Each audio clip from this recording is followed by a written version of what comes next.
Joining us now is NBC News White House correspondent Mike Memoli from Wilkes-Barre, Pennsylvania, NBC News senior national political reporter Sahil Kapur, Politico White House reporter and Playbook co-author Eugene Daniels, and Philadelphia Inquirer political reporter Julia Terruso.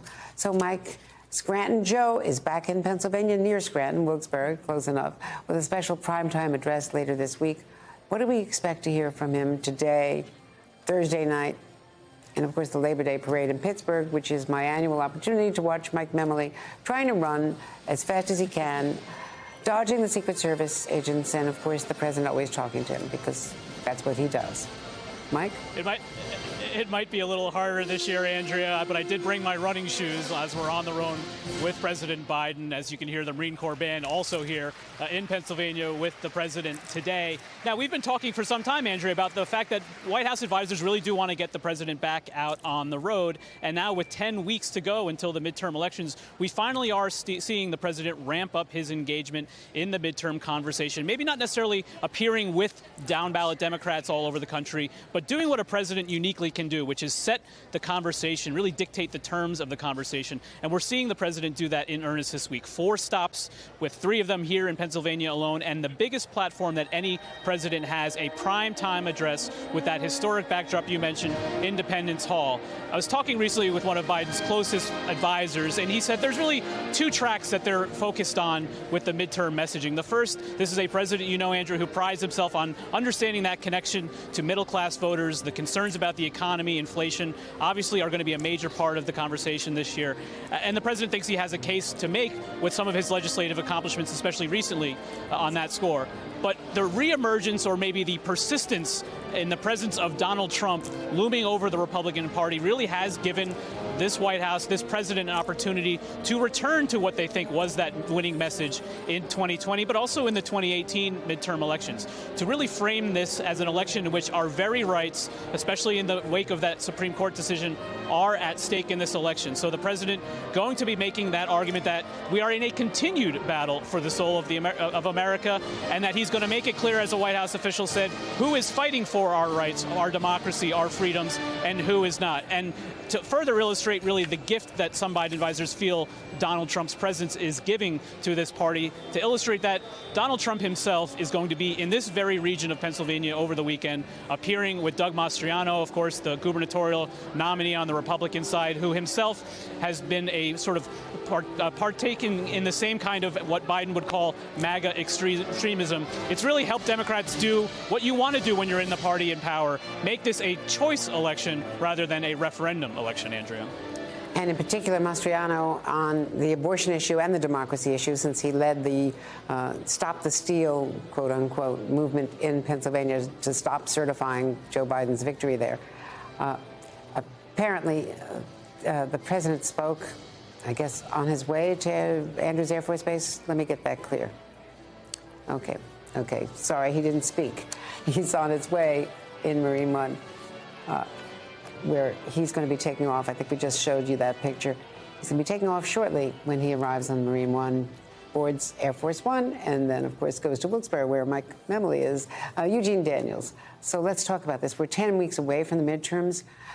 Top issue is the threat to democracy, and certainly that messaging could, they hope, the Democrats hope, galvanize people to vote. So far, that has not been that important a political message for Democrats, and they certainly didn't get any legislation through, to the disappointment of a lot of progressives.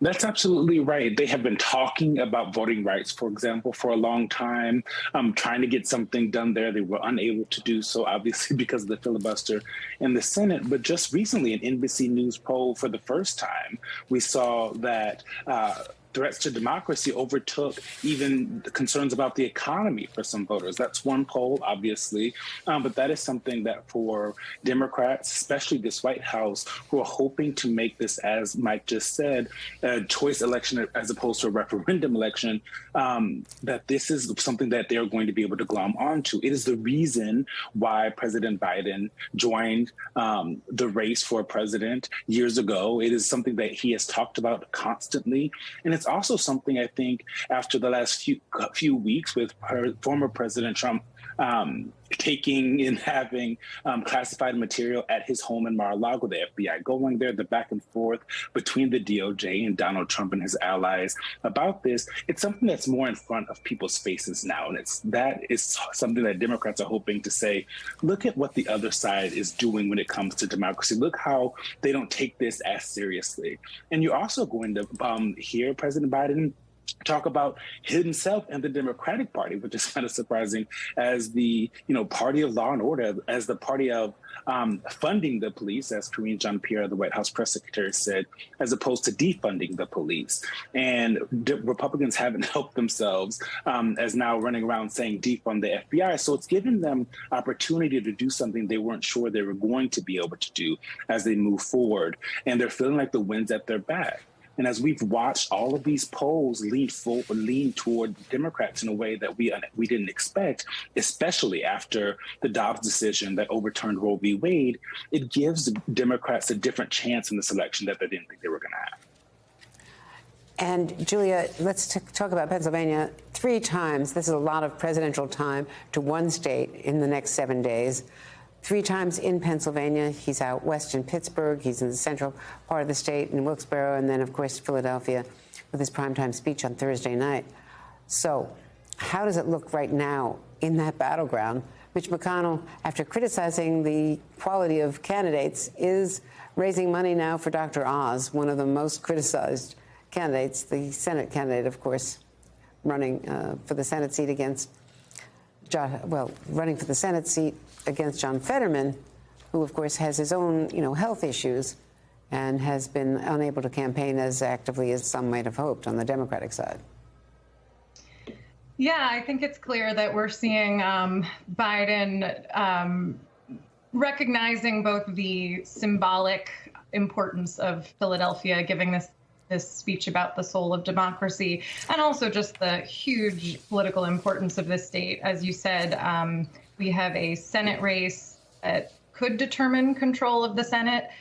Mehmet Oz is down between 5 and 10 points against John Fetterman, and the governor's race could determine, abortion rights in this state, how elections are run in this state. So 2 hugely important elections.